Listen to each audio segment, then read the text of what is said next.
other people join. And thank you for recording, Anna. Sorry, Amy. So today I just wanted to, we're going to talk about the first quarter reporting. And I just had some things I wanted to share from some highlights that might be helpful to organizations.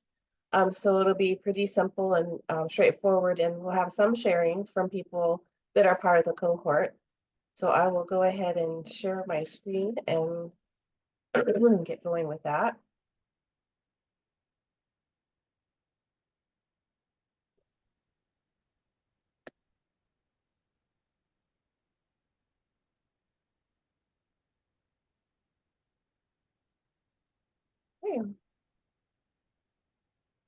So that was just introductions and then the topic. And wanted to start out with some introductions here.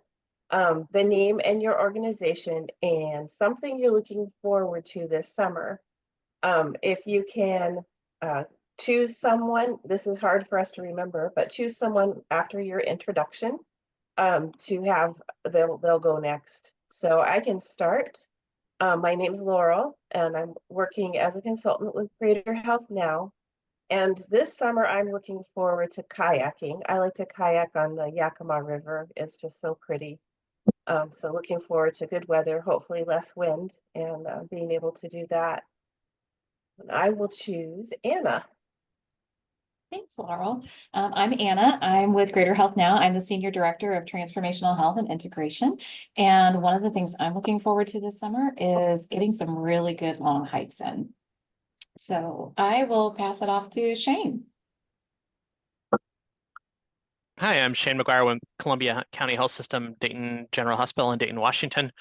I'm a spring fall guy, so I'm looking forward to staying out of the sun and in somewhere cool this summer. And then I'll come back out in the fall and it'll be fall regalia.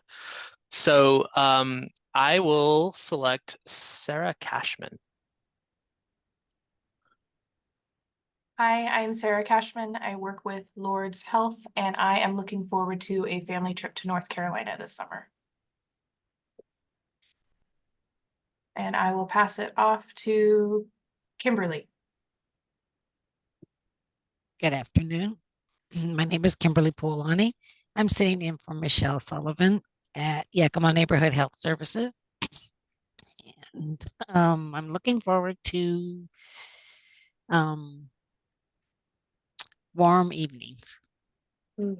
Nice. And, excuse me. And I'll pass it off to Anna. We did Anna. Oh, sorry. Stacy? Okay. Hi, good afternoon. My name is Stacy George. I'm the Director for Quality, Population Health, and Utilization Review for Community Health of Central Washington. And I live in California, and every summer we come out to Washington. So I am very excited to come to Yakima, my home. I love it there. And I will pick Norma.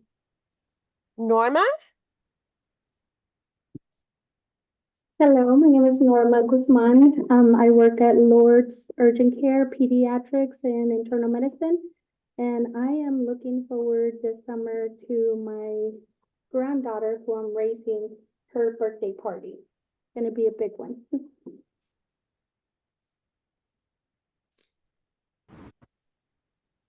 And I don't see any other names that I could pass it on to. How about XAV 2580E? Hi, this is Kevin Taylor, and I'm medical director at Lord's. And what are you looking forward to this summer, Dr. Taylor? Gosh, we do a fair bit of camping in the summer. Looking forward to getting out in nature and doing some camping.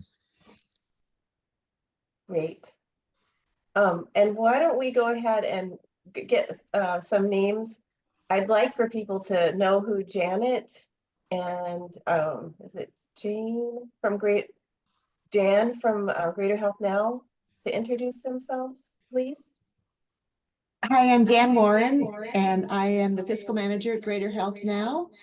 I am looking forward to warm weather, swimming, and I'll say gardening, but not really. Thanks. And Janet? Hi, I am Janet and I'm financial and contracts at Greater Health Now. And I'm looking forward to camping and fishing and swimming also. And I don't know why I'm a big purple blob. I just don't even know where that came from. And you know, for those of you who are we're having our first incentive allocations coming out tomorrow. So I wanted you to meet Jan and Janet to know that they've been working hard to make sure that that goes out on time. So I just wanted you to meet them and know who was working hard there for you. Mati? Hi, good afternoon. My name is Matty. It's kind of pronounced like Katie, but with an M, Matty. And I work for Greater Health Now. I'm the Region 3 Community Hub Liaison for Yakima Nation, Yakima County, and Kittitas County. And something that I'm looking forward to this summer is also camping. We like to go camping up at Mount Adams, go fishing, huckleberry picking, be out in nature, and enjoy the outdoors. And then I think we just have Nicole left from Greater Oh, Health I Now. was hoping I could skip. Uh, Nicole Matthews, also with Greater Health Now, Director of Health Integration and Innovation. Something for summer. I have 2 small children, so always getting to explore with them is always fun, and seeing what kind of mess they drag through the house. But you always get to rediscover how to have fun, and I do enjoy that. so much. And Yessie, I think we missed you. It's okay.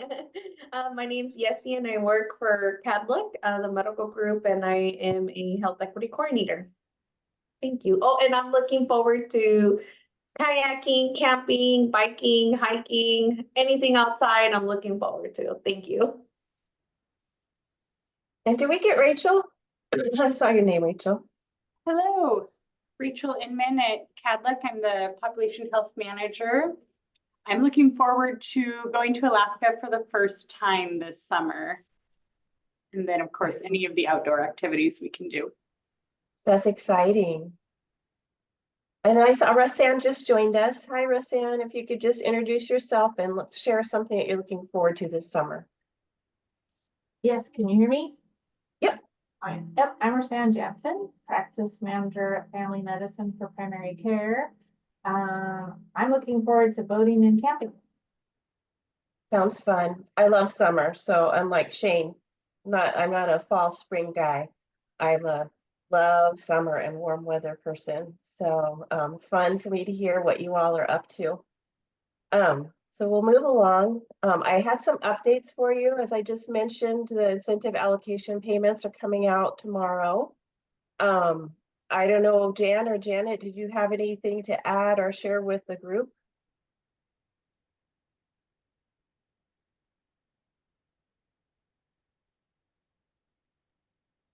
Hearing nothing. I don't think we have anything here. I think we're Okay. good. We're good to go, no issues. I know we were waiting, we have one thing in the works with Lords, but other than that, everything looks okay. Yeah, yeah. Okay, great.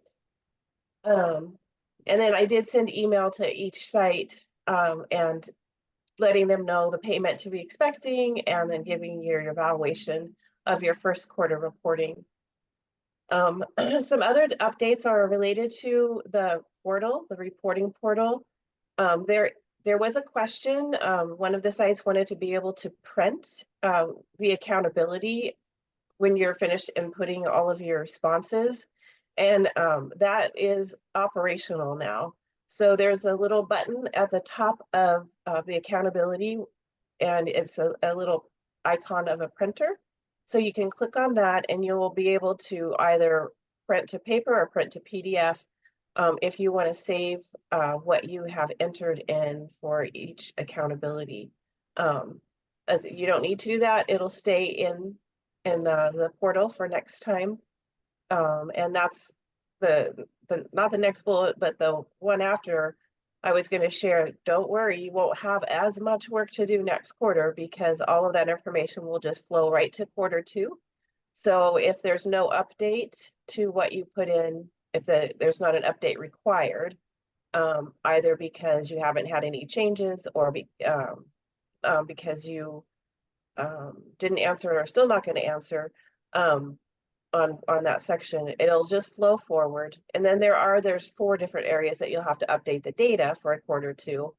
But other than that, just any changes, or if you hadn't had a policy or workflow or procedure to upload before and you do now, you would put those in. So I'm thinking you guys are probably looking forward to that being less cumbersome. I also wanted to let you know that the numbering system in the reporting portal is corrected so it aligns with the guideline book that we have with all the accountabilities and criteria. And I am so sorry for the confusion that created in getting reporting done for first quarter. So it's all corrected and it'll be better for next quarter. And it's sneaking up already. April, May, and June are the months that are covered for our next reporting, and the deadline will be July 31st. So does anybody have any questions about those updates?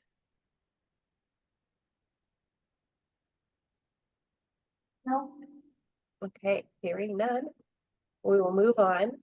So I just wanted to kind of go through highlights of what I saw in the reporting and kind of give all of you an overview and maybe some ideas for your organization, because some of these accountabilities are either hard to understand the intent or hard to envision what you could do to meet the accountability. So this first one, accountability one that I'm going to highlight for whole person care is for services not provided by the practice has established and documented practices that ensure that when care is referred to a clinician outside the practice, the receiving physician understands the intent of the referral, the patient returns to primary care, and the specialist will provide their notes in a timely manner on a per person basis.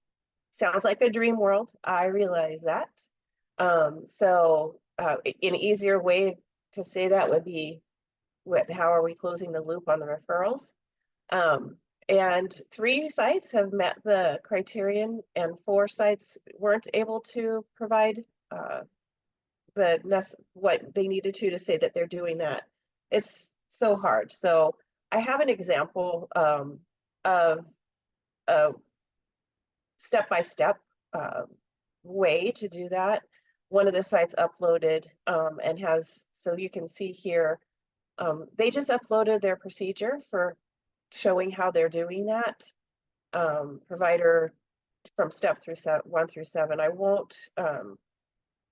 not read each step to you because that you are probably similar procedures and things, but I just wanted you to see the simple. Sometimes what we're looking for with the PCTM pilot is very simple. This was an example of, I think, something that you might not have envisioned that you could do and have it in place. But the value of a tool like this would be really good communication with all members of your team, especially those onboarding or new to your the role of assisting with referrals in any way. So I will leave that there, and I don't know if anyone wants to comment or ask questions in regards to this particular criterion. So I feel free to comment if you have anything to say.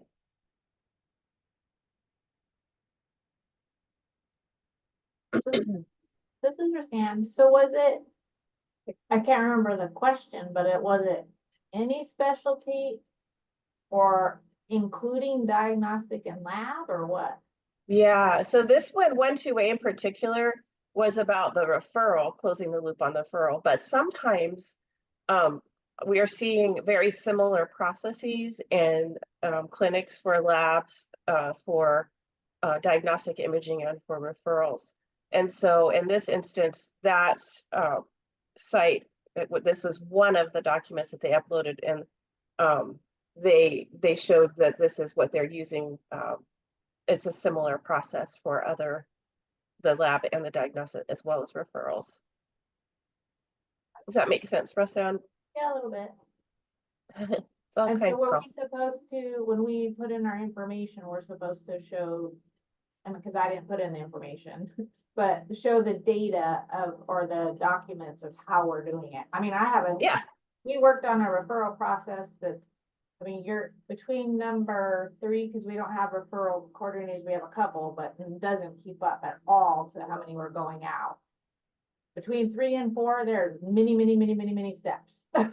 Exactly. And I think, you know, some of the times I'm usually when I'm talking to people, I'm saying, keep it simple, start somewhere. You know, even though, especially with this process, you're reliant upon other organizations to participate. So, but just showing, you know, what you've got now, and, you know, it's always a work in progress with things like this. Okay. I will move on. And so this highlight is from Accountability to a Team for Every Patient. So it's kind of the same topic, but in a different way. 2.1c, care teams leverage data tracked by the practice regarding labs, testing, and referrals to reduce service duplication and medical errors. So 5 sites were able to meet this one, and 2 were not. And I wanted to highlight this one.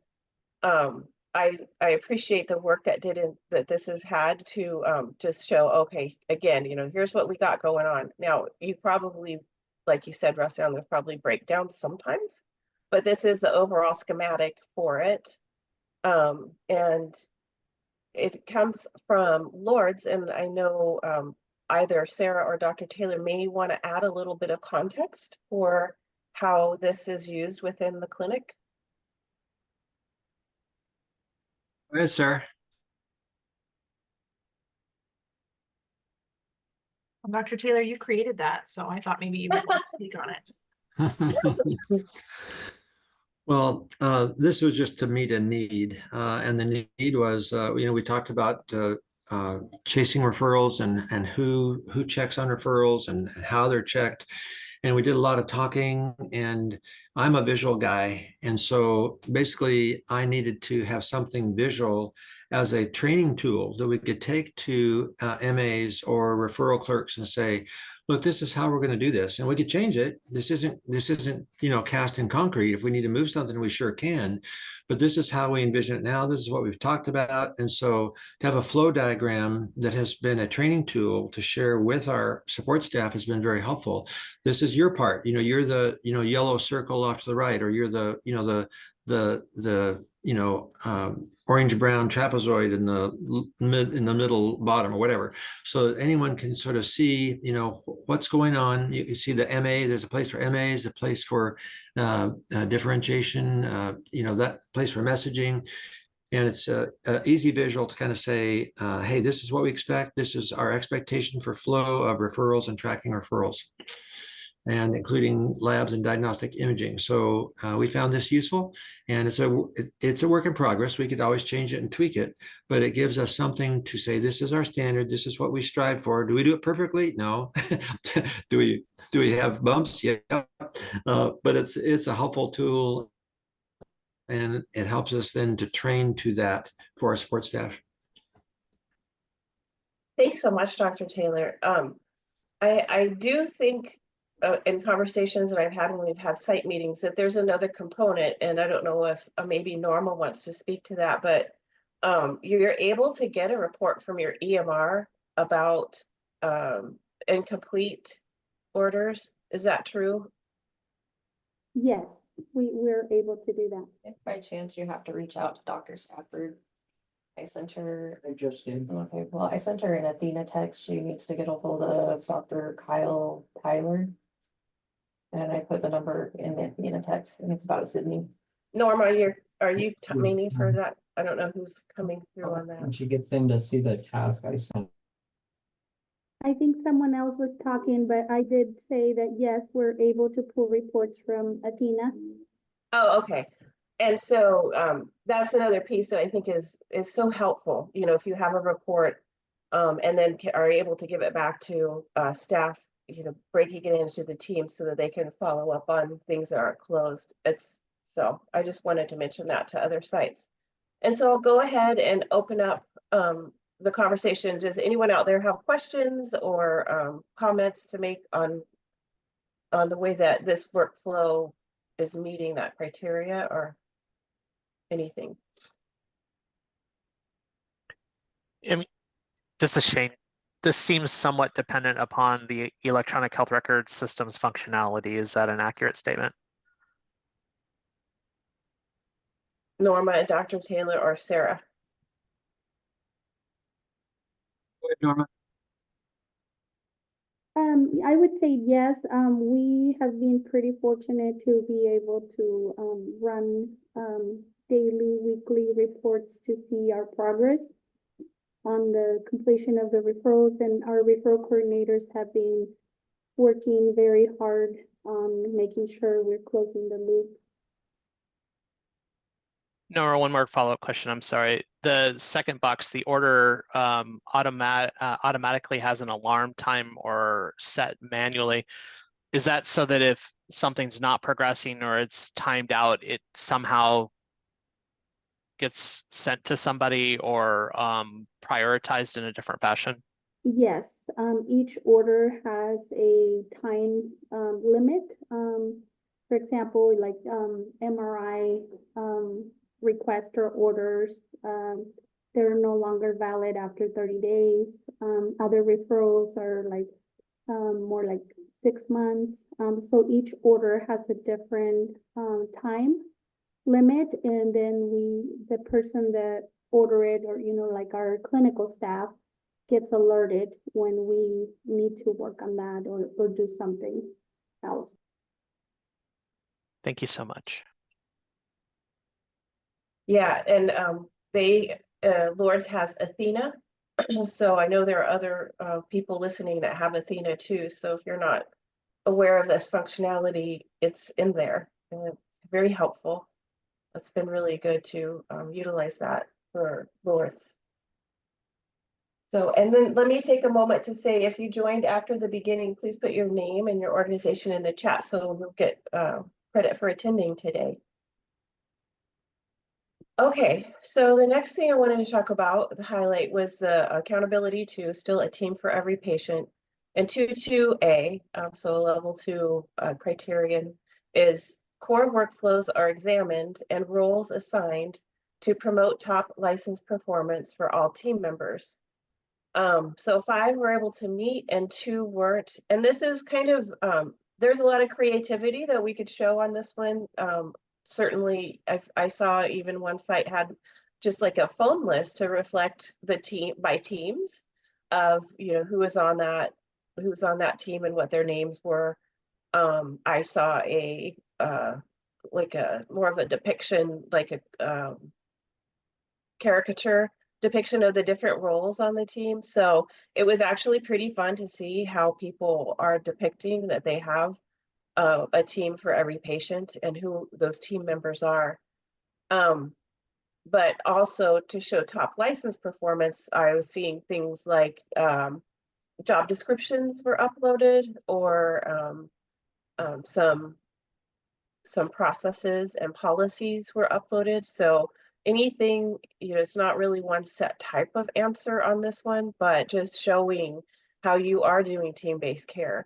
I think it's hard to sometimes, when you think, you have to really look back and remember back in the day, for some of us who've been working in healthcare for a long time, that we had the physician who was doing so much work, and maybe having one team member with them, and they just have a newly diagnosed diabetic. They did the teaching and they told them to come back, and it was that. But now we have really advanced, and it's hard to even think about how much we've advanced with different roles and different people as part of the team caring for every patient.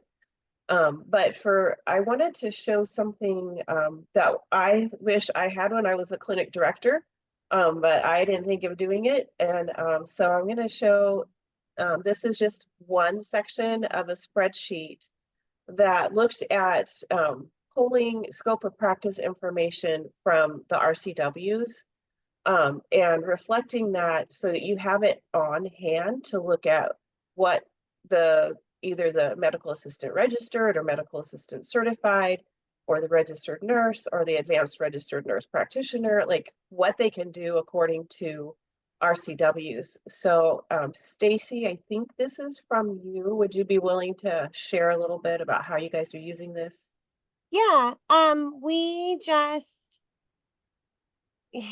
especially with there's so many licenses and scopes and caveats, and we really wanted to make sure that our team members were getting trained to practice at the top of their license, but also within their scope. And so these are pulled directly from the WAC. We update them annually because they're always changing. But it just makes it really easy for our nursing supervisors to reference as they're training folks, or just even as people have question of scope or people are asked to do something. It makes it really easy for us to reference to say like, yep, this is within your scope or not. And just to really make sure that we're promoting, safe practices and thinking about patient safety and protecting our staff. And so this has just been a helpful tool for us to really quickly be able to reference Washington State scope of practice.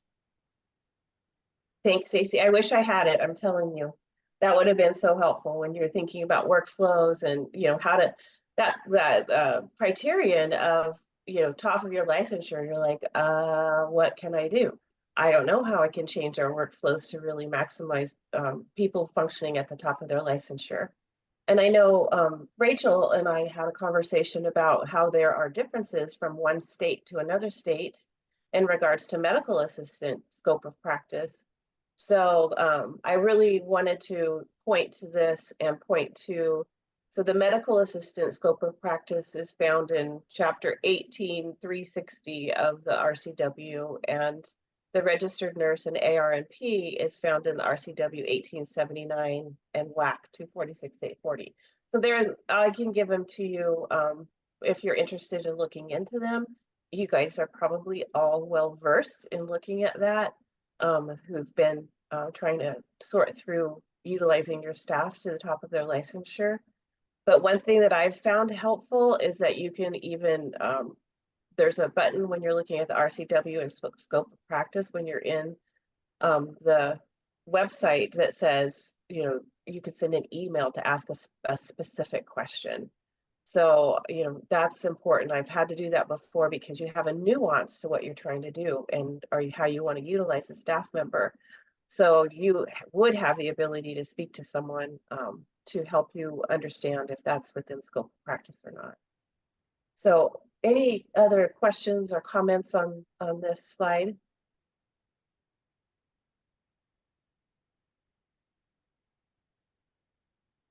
Okay, thanks, Stacy. Kudos for bringing that for us. Okay, and I wanted to move on.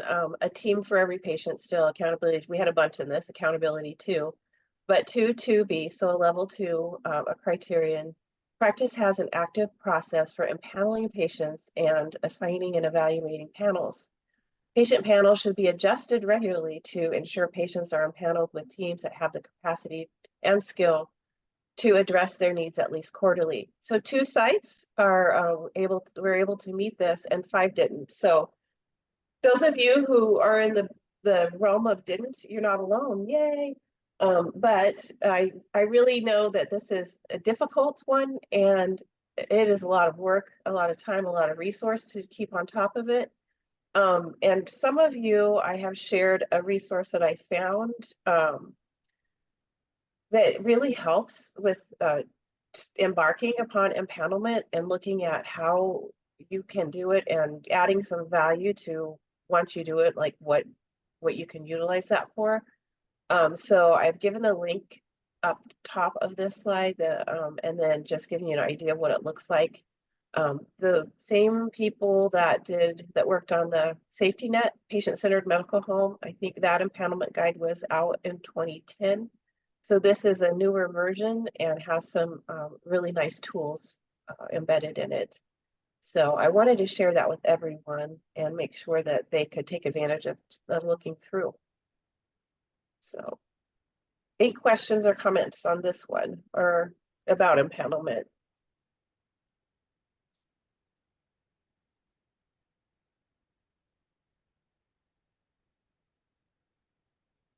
Okay, so we'll move on. So this one is that teams use documented policies, systems, and processes to coordinate with community-based organizations to address patients' health-related social needs. So this one is important. There are 4 sites that were able to meet the criterion and 3 who weren't. But we are looking forward to teaming with Greater Health Now as we continue our work in this area. Greater Health Now is getting things up and going and working on getting the hub, the community hub together for us to be able to access how to team up and how to find out how to partner with community-based organizations. I don't know, I'm going to put you on the spot, Nicole. Do you have anything that you can share with this group about things of late going on with Greater Health Now and related to the community hub? Anna, you know I'm coming for you. Sorry. No, it's okay. Anna might be able to have more of that Okay. information that over because she has more. She's closer to the top than I. Okay, Anna, do you want to? Yeah, I can kind of give us an update. So we are just moving forward with, we have to have that referral, that closed loop referral hub system up and running on July 1st. So we're doing all the behind the scenes work to get that going. And when we have it as a go live, we'll be reaching out, and probably Laurel, with your assistance through this forum, on how to access that, what that will look like. We're also going to be, I think we mentioned it a couple of learnings ago, about that community-based worker. So if you're thinking in your clinics, there might be a role for a community health worker that could be some boots on the ground to go out and extend connection to patients to help close this loop in person. That would be something we'd love to talk with you about. So we'll definitely give you more details on what that actual plugin will look like to the hub when it's going live. Thanks so much, Anna. You guys, we can open it up if you have any questions about that.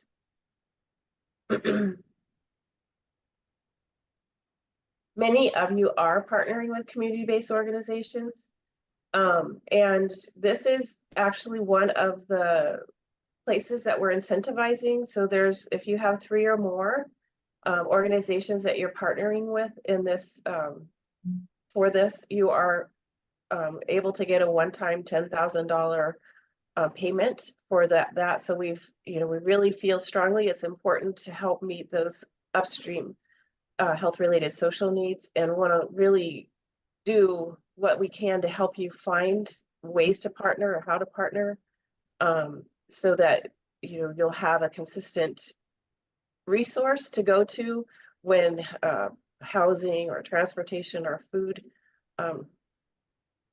insufficiency is known in your patients. So it's a work in progress, but I really am excited about it. And I know many of you are screening now for health-related social needs, and I'm sure from your end it'll be welcome having these resources available to you. Okay, that was a big one. Accountability 3 is the resource allocation strategy. So 3.1a was a practice has a process for identifying individuals that need greater care management. So some sites are truly looking at their entire population and are able to apply some sort of a risk assignment to your patients and then getting them to greater care management. Some sites are doing that by provider recommendation, and their patients are able to connect to more resource as far as chronic care management and some or palliative care. One site has the ability to connect patients for that. So I just wanted to mention that, that there are different ways to do this. There's not one source for risk stratification, but we did have some sites doing the entire population. And that's the long-term goal, is that you'd be able to look at your entire patient population and risk stratify and then identify those that are most in need of care management. So we're seeing it, it's happening out there. You guys are doing a great job, but there's still lots of work to do on that. It's pretty hard to keep up with this. Any questions or comments on the identifying individuals for greater care management? Okay. So again, on resource allocation strategy, a second level criterion is practice follows up with patients following an inpatient stay. The follow-up occurs within 1 week of discharge or within the criteria for meeting the TCM reimbursement code, and can be rendered via telemedicine when appropriate. So lots of you are doing this. One person wasn't able to show that they were doing it, one site, but I wanted to, on the next slide, just share with you, this was a snapshot from Lords that they shared about how they're looking at the TCM appointments. And so, Sarah, if you wouldn't mind, I'll let you explain what you've done in this really nice infographic. Sure. So it's all Excel.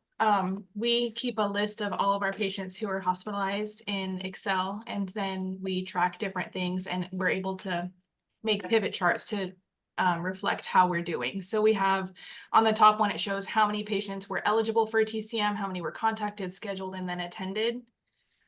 And then we look at if they didn't show up to their appointment, why not? Did they no show? Were they readmitted? Did they pass away? What's going on there? So we can look and see if there's something that we need to be doing differently for that. And we were also interested to see which hospital our patients were going to when they were being admitted. So we also are able to pull that information. And one thing is for TCMs, there's only 2 billing codes that are specific to TCMs. And so we review every appointment and see what billing code was used to see if we're billing them accurately, because the reimbursement is significantly different. And so we track that, and we hired third-party coders last year, and TCM coding I don't think was at the forefront of their mind. So we dropped down to like 40%, and we were able to show them that information and get that number back up afterwards. I just love this infographic. I just think it's so useful. And, you know, there are pieces of this that, you know, it's nice to even share with the team of, you know, whoever's helping with getting these scheduled, or, you know, with providers. Sometimes providers can be unhappy with having the TCM appointments blocked in their schedules. So I think I'm like you, Dr. Taylor. I like to see visual things, representations of what the process is and what the outcomes are. So I'll open it up if anyone has any questions that they want to ask about this. I hope you have some.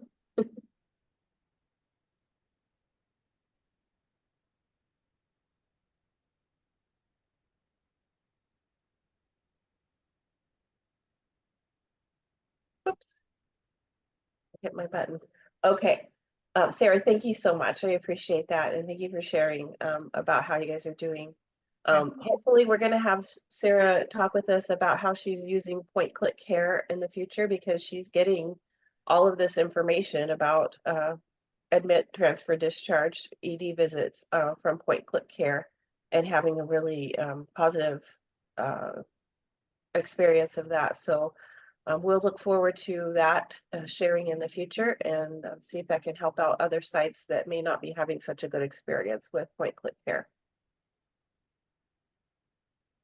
So the next one I wanted to highlight was accountability 5 for patient support, a second level criterion. Teams engage in shared decision-making with patients that respects their personal goals. So this is one that has been very difficult. I know some sites have shared with me that they were doing it when we were doing practice transformation with the first waiver, and just takes so much time that they haven't really been able to incorporate it in.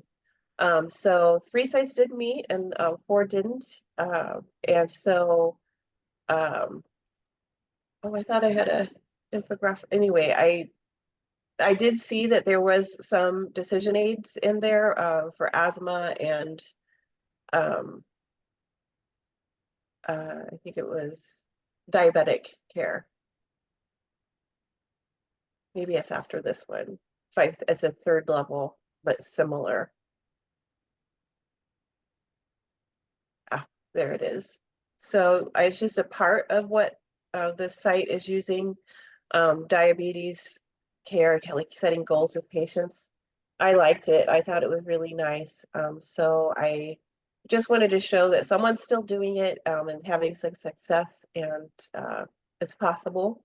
And we know that patients do better when they're involved in the decision making for their care, but certainly understandable. It's so hard to get to, depending on what your structure is and your staffing. So.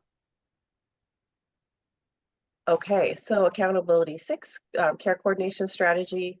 So it's a third level criterion, and it's asking tracks or has a documented plan to track within 1 year referrals to community resources until the outcome of the referral is validated. So, it's nice to have Greater Health Now representation on this, because this one is pretty much impossible without the help of that hub, and with being able to have referrals and utilize the community hub.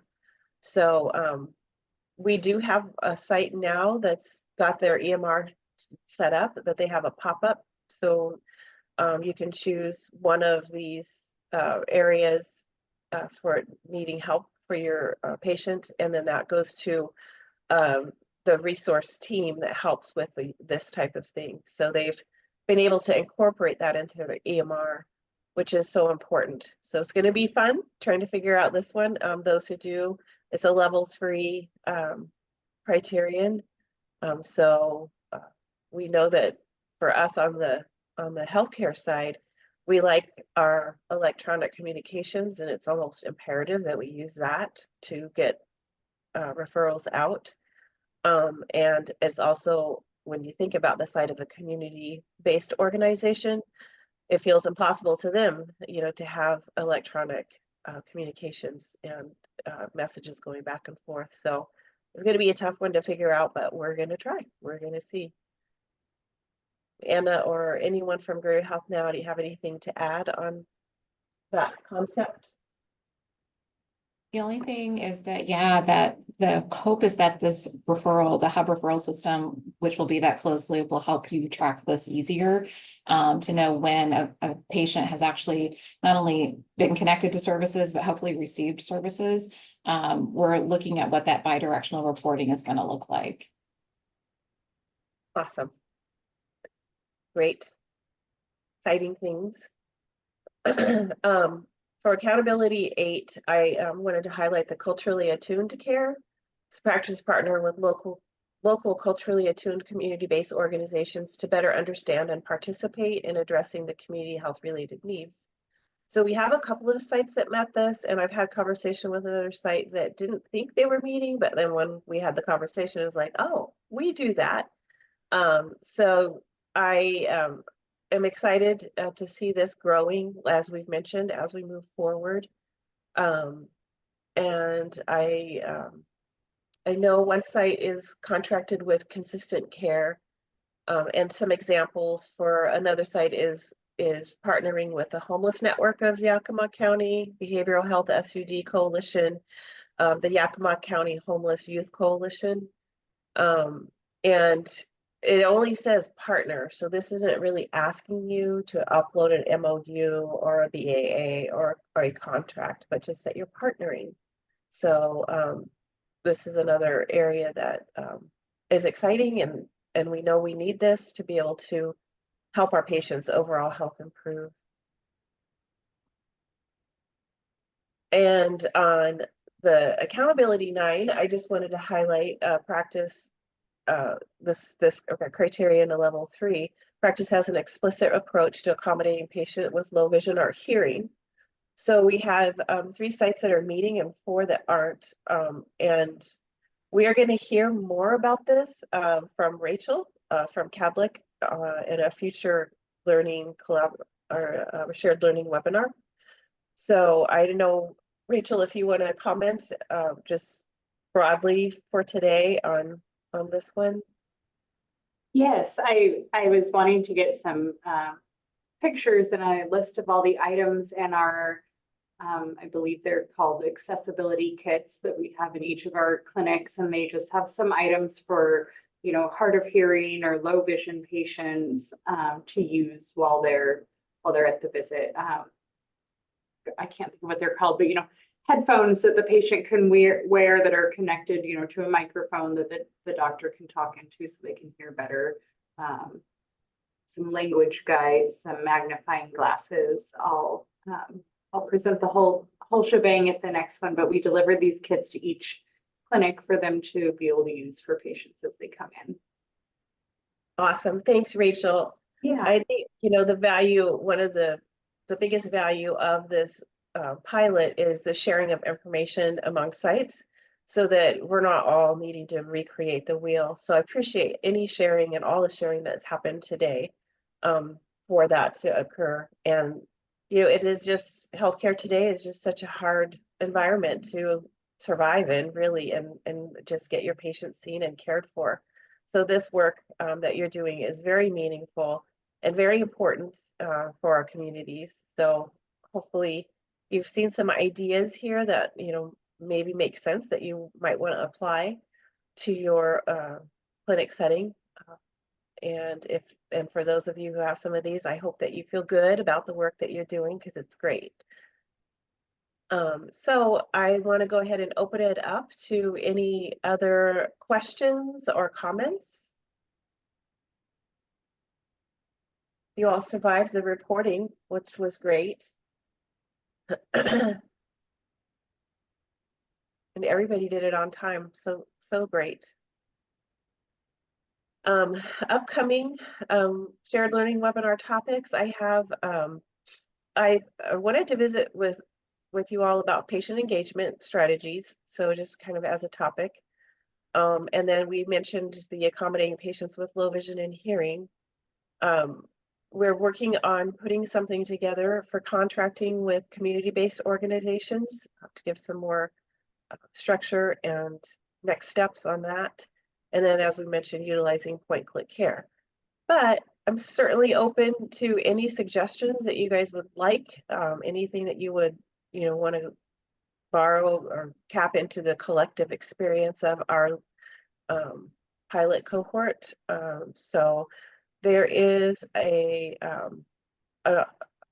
link that I don't know if it has. Amy, did you drop that in the chat already? There is a survey link in the chat. So if you could click on that and let me know how it was for you today, getting together and hearing this information, and also if there's anything you want to hear in the future, there's a place for you to do that.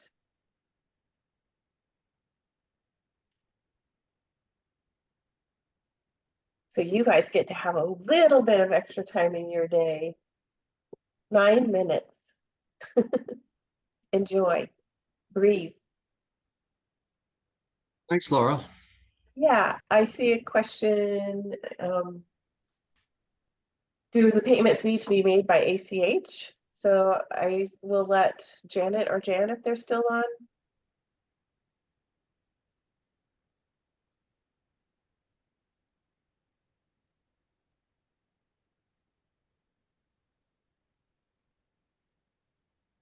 Answer that question if you're able.